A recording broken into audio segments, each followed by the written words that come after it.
Salut tout le monde, c'est Azrael, et aujourd'hui j'aimerais vous présenter une théorie que j'aime tout particulièrement. Et cela concerne Silent Hill 2 que j'ai fini très récemment. J'ai décidé de la réécrire et de vous la lire ici, en espérant que ça vous plaira. Alors dans la théorie d'aujourd'hui, cela va concerner James et son implication dans l'histoire de Silent Hill 2, et en gros l'évolution du personnage. Mais encore une fois, ce n'est que mon avis personnel, et ce n'est que mon ressenti après avoir terminé et avoir fini le jeu assez récemment, quoi. Voilà.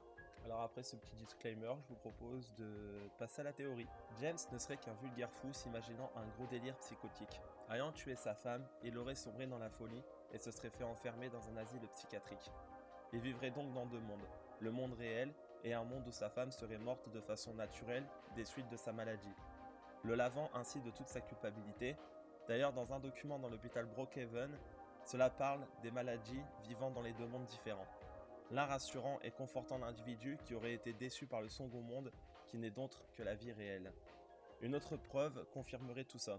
Toujours à l'hôpital Brookhaven, une notice se situant dans la réception parle de 3 malades différents, ainsi que leurs symptômes. Ces 3 personnages ne sont sans rappeler nos 3 amis du jeu, James, Angela et Eddie. En effet, les maladies dont souffrent ces 3 aliénés décrivent parfaitement les comportements adaptés par les 3 personnages de Silent Hill 2. Angela et Eddie seraient ainsi des patients qui côtoieraient James dans le même hôpital. Maintenant, attaquons-nous à la progression du jeu de Silent Hill 2. Soit l'évolution de ce monde imaginaire inventé par James, la réalité rattrapant peu à peu ce cher, ou alors une part de fond de lui s'attache toujours à la réalité et donc à la vérité. Ça viendrait troubler tout son beau petit monde, ainsi cette lettre de Marie serait l'élément perturbateur, celui qui viendrait tout foutre en l'air et le sortir de son délire psychologique. L'issue du monde de James dépendrait donc de la fin du jeu obtenu. La fin Water amènerait à la mort de James due à l'absence de sa femme et à sa culpabilité dévorante, ou le fait qu'il soit choqué par la vérité le ramenant à son monde réel. Maria montrerait James qui préférerait accepter une sorte de fantasme ou une copie de Marie la remplacerait mais en mieux. La fin Live expliquerait que James ait accepté la vérité et donc de retourner dans la réalité. Enfin, la fin Rebirth est un peu spéciale. On pourrait penser que James s'y connaîtrait en sciences occultes du folklore de Silent Hillien, mais après tout, il aurait pu s'intéresser au passé de Silent Hill puisque cette ville lui tenait à cœur. Ainsi, toujours dans son délire, il aurait choisi de faire revivre une Marie imaginaire en intégrant cette cérémonie basée sur la réalité. Parce que pour que ce monde imaginaire soit tangible, il faut qu'il y ait une grande part de vérité.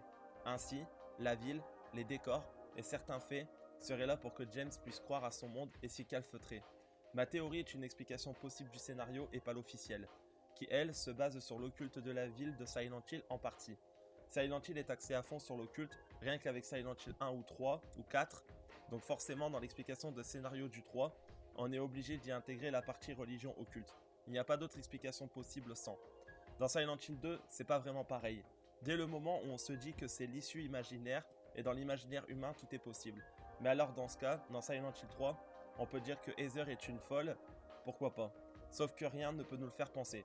Dans Silent Hill 2, si, avec les éléments de l'hôpital que j'ai cités, note sur la création d'un monde imaginaire et la note sur les 3 patients qui font penser à James, Eddie et Angela.